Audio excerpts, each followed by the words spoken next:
The Pixel 4 and OnePlus 7T are two flagship Android phones duking out for your attention, but which should you pick and why? Well, let's go through each core section and help you decide.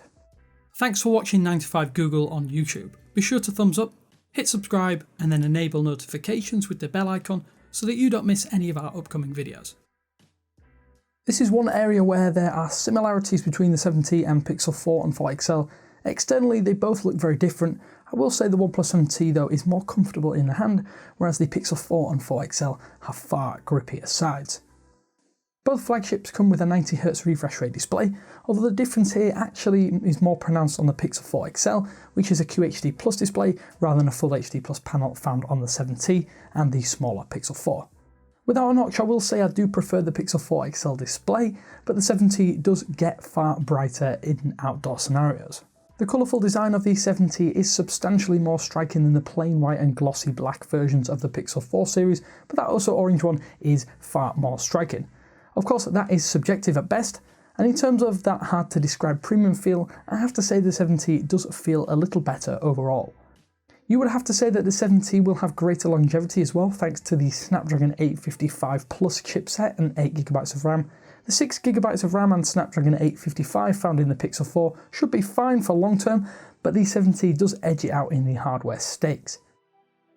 There's also no doubt that if you do want the latest updates, then the Pixel 4 is a no-brainer, but to OnePlus's credit, they don't lag too far behind Google in getting updates out there.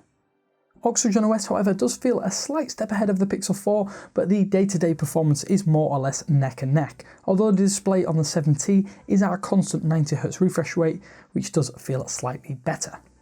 The Pixel version of Android 10 does have some exclusive features that come part and parcel of the extra internals. I will say the motion sense gestures are a bit of a gimmick, although live captions are a powerful new addition, and there are some other neat Pixel-only tweaks too included. You do get some Oxygen OS exclusive extras too, including a slight revamped Android 10 gestures, which I must say are actually more intuitive than Google's own implementation. There are gaming modes, and the OnePlus theming apps are also solid additions to the best Android skin out there. Performance though is more or less identical. The Pixel flies, as does the 7T, although the UFS 3.0 storage does mean that apps load marginally quicker on the 7T. Will you notice that in day-to-day usage though? I'm not quite so sure. It is pretty much a toss-up between the Pixel and Oxygen OS, although I do personally prefer the minor tweaks that come with the Pixel. So in terms of raw camera specs, the 7T seems a better option.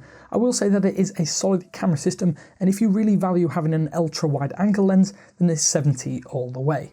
However, despite only having two lenses, the Pixel 4 still manages to be one of the best smartphone cameras on the market. The results speak for themselves, and you also get a best-in-class portrait mode along with that stellar astrophotography mode. Video though is a different prospect entirely, as the 7T does run ring around the Pixel simply by having more frame rates and modes available at your fingertips. 4K 60fps should be on the Pixel 4, and for that reason, if video and more options around video are important to you, then you'll want the 7T. Arguably the biggest sore point of the Pixel 4 series this year, the battery on the smaller Pixel 4 is far too small, while the Pixel 4 XL is just a little bit disappointing overall, but not outright terrible. The OnePlus 7T does actually fare a little better, but in lifespan it does edge out the Pixel 4 XL. It's also worth noting that it has much faster wired charge speeds, although it doesn't include wireless charging.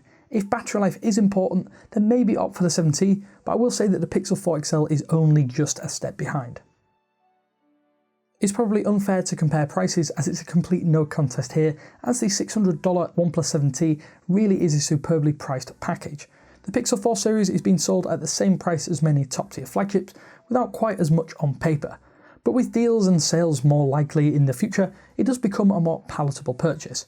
You can also get hold of the Pixel 4 that little bit easier too.